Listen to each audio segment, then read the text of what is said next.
नमस्कार दोस्तों, आइए आज की वीडियो में हम शुरुआत करते हैं मुगल वंश की। हमने सल्तनत युग अपने प्रीवियस वीडियोस में हमने सल्तनत युग को समाप्त किया। सल्तनत युग में सबसे अंतिम वंश था लोदी वंश। जब 1526 ईस्वी में इब्राहिम लोदी पानीपत के मैदान में मारा जाता है, तब बाबर भारत में मुगल वंश की स्थापना करता है। तो सबसे पहले हम बाबर को देखते हैं। बाबर का इतिहास क्या रहा है। बाबर जन्म से संघर्ष करते हुए भारत पर किस प्रकार आधिपत्य करता है, हम उसकी कुछ पृष्ठभूमि देखते हैं। सबसे पहले हम देखते हैं बाबर जब भारत में मुगल वंश की स्थापना करता है तो वह बाबर के नाम से, जहीरुद्दीन मोहम्मद बाबर के नाम से भारत में अपना शासन भार संभालता है। जहीरुद्दीन मोहम्मद बाबर, तो उसका पूरा नाम है जहीरुद्दीन मोहम्मद बाबर और ये उसका पूरा नाम है।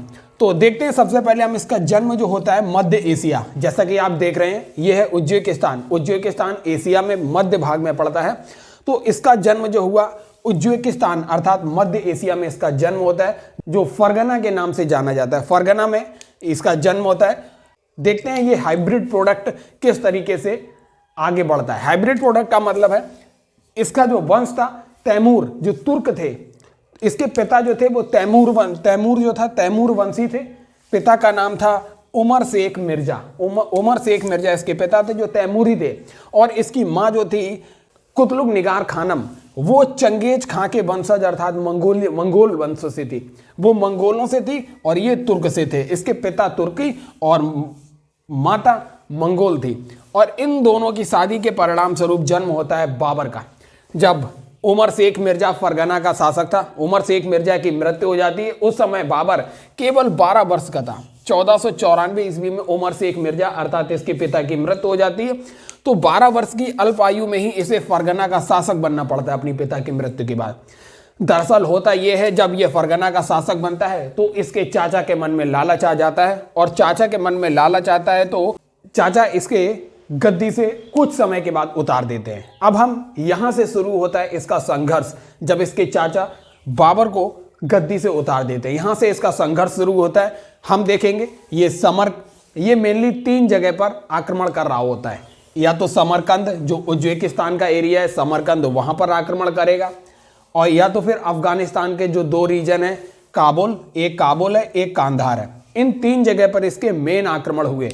और इन तीनों जगहों में ये किसी भी जगह पर 1 साल से ज्यादा नहीं टिक पाया। और इन्हीं तीनों जगहों पे संघर्ष करते करते जब इसको पता चलता है कि भारत में राजनीतिक अस्थिरता है, अर्थात जब लोदी वंश अपने पतन की ओर था तो भारत में राजनीतिक अस्थिरता का लाभ उठाकर यह भारत पर आक्रमण करता है। जब काबुल, कांधार और समरकंद में अपना साम्राज्य स्थापित नहीं कर पाता है, तब यह भारत की ओर रुख करता है।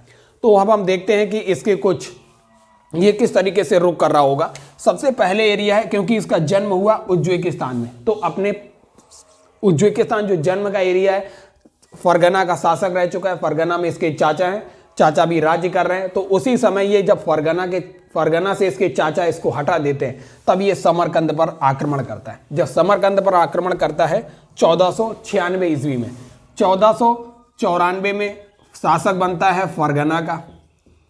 लेकिन क्या होता है, चाचा इसके हटा देते हैं।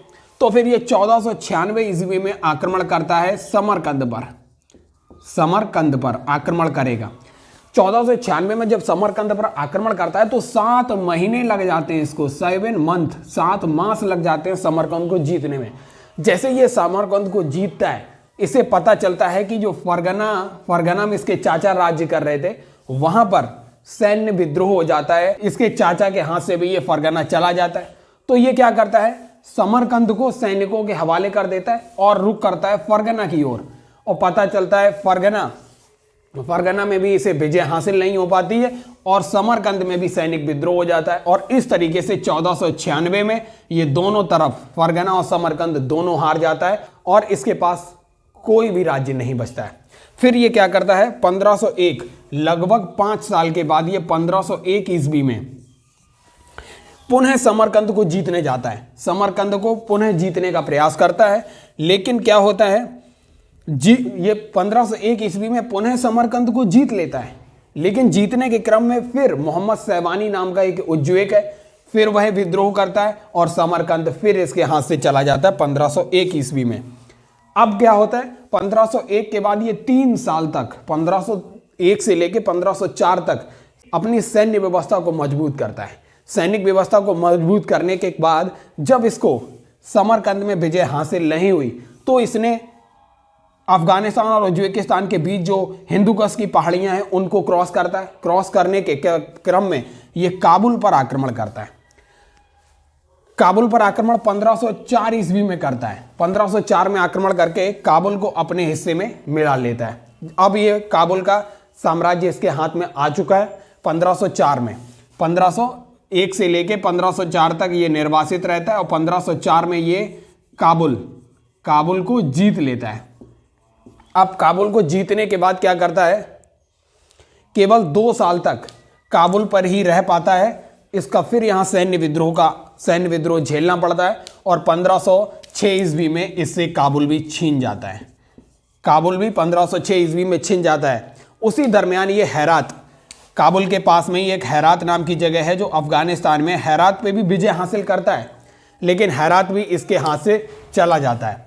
और फिर ये फाइनली 1511 ईस्वी में ये फिर समरकंद पर आक्रमण करता है। समरकंद को फिर जीत लेता है, लेकिन केवल 8 महीने 8 मंथ तक वहां राज्य कर पाता है। फिर उज्बेक शासक इससे छीन लेते हैं समरकंद।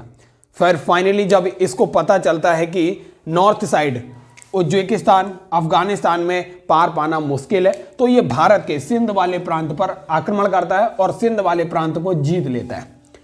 उसी समय से भारत के अंदर राजनीतिक स्थिति का पता चलता है। वहाँ राजनीतिक अस्थिरता है, छोटे छोटे साम्राज्यों में बढ़ चुका है साम्राज्य, और इब्राहिम लोदी जैसा अयोग्य शासक आ चुका है, कमजोर शासक आ चुका है। तो इसको ये राजनीतिक अस्थिरता के भारत की राजनीतिक अस्थिरता के बारे में पता चलता है। तब ये 1519 से लेकर 1526 तक 5 बार आक्रमण करता है भारत पर, और पहले के 4 बार के आक्रमण में ये भारत के अंदर आता है, लूट के चला जाता है, लेकिन भारत में कोई साम्राज्य स्थापित नहीं करता है। इसी क्रम में जब 1526 ईस्वी में राणा सांगा और इब्राहिम लोदी का जो चाचा था दौलत खान लोदी, इस बाबर को पत्र लिखकर आमंत्रित कर देता है कि इब्राहिम लोदी के विरुद्ध युद्ध करें। उनको यह भरोसा था कि बाबर आएगा, इब्राहिम लोदी को पराजित करेगा, लूट करके भारत से चला जाएगा। लेकिन 1526 ईस्वी में जब भारत आता है तो पानीपत के प्रथम युद्ध में इब्राहिम लोदी को हराता है, और इब्राहिम लोदी को हराने के क्रम में वह भारत में मुगल वंश की स्थापना कर लेता है, और फिर धीरे धीरे भारत में अपना साम्राज्य विस्तार करता जाता है। पानीपत, खानवा, चंदेरी और घाघरा का युद्ध करता है। 4 युद्ध उसके महत्वपूर्ण है, हम पढ़ेंगे। अब हम बाबर को, हमने ये उसकी पृष्ठभूमि देखी, बाबर ने भारत पर किस तरीके से आधिपत्य किया। सबसे पहले वह उज्बेकिस्तान में पैदा होता है, फरगना का शासक बनता है, लेकिन फरगना से चाचा उसके बर्खास्त कर देते हैं, तो वह समरकंद को जीतने का प्रयास करता है। समरकंद में अल्प समय तक ही राज्य कर पाता है, तो फिर वह हिंदुकुश की पहाड़ियों को क्रॉस करता है, काबुल और कांधार को जीतने का प्रयास करता है, लेकिन कुछ समय तक ही इस पर आधिपत्य कर पाता है। हेरात को भी जीतता है। ये 3 एरिया अफगानिस्तान के जीतने की कोशिश करता है, सक्सेसफुल नहीं होता है, तब भारत की ओर रुख करता है। भारत में राजनीतिक अस्थिरता है, इसी राजनीतिक अस्थिरता का लाभ उठाकर मुगल वंश का संस्थापक बाबर भारत में अपना एक नवीन वंश मुगल वंश की स्थापना करता है। अब देखते हैं मुगल वंश में जो बाबर था, बाबर के द्वारा लड़े गए कुछ युद्ध, प्रमुख युद्ध हैं, बाबर द्वारा लड़े गए युद्ध हैं। तो हम ट्रिक के माध्यम से देखते हैं बाबर के द्वारा लड़े गए युद्ध। पान, खा, चल, घर। पान से हो गया पानीपत का युद्ध, खा से हो गया खानवा का युद्ध, चल से हो गया चंदेरी का युद्ध, घर से हो गया घाघरा का युद्ध, और सभी सीक्वेंस में लड़े जाते हैं। 1526 ईस्वी में लड़ता है ये पानीपत, 27 में खानवा, 28 में चंदेरी, और 1529 में घाघरा का युद्ध लड़ता है, और 1530 में ये मर जाता है। तो बाबर और इब्राहिम लोदी लड़ते हैं पानीपत के युद्ध में, राणा सांगा के बीच युद्ध करता है खानवा के युद्ध में, चंदेरी के युद्ध बाबर और मेदिनी रॉय के बीच होता है, और बाबर और अफगान की सेना के बीच घाघरा का युद्ध होता है, और सभी युद्धों में बाबर जीतता है।